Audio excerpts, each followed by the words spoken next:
Sure. This is something I wrote about a few weeks ago in our blog.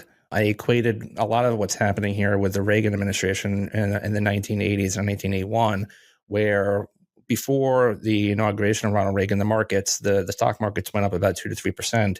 And there was a few periods of months where the market continued to go up, and then it went down like a nosedive. And that was because the markets and the investor sentiment basically were waiting for this new policy rebirth that the Reagan administration promised. And so finally, up until August of 1981, you saw the markets continually go down and down and down. The sentiment was poor. And then they came out with regulation and with new policy that had tax cuts, that had things that were very positive for companies and small businesses. And then the markets, as you can see, if you expand out from 1981 onward, obviously did very well.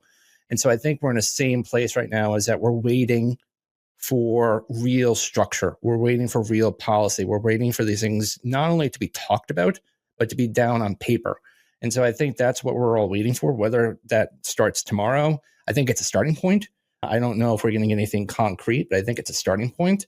And I think we all need to appreciate the process, because this is unwrapping and undoing years and years of the opposite, where we were attacked and we were the enemies and we were the villains.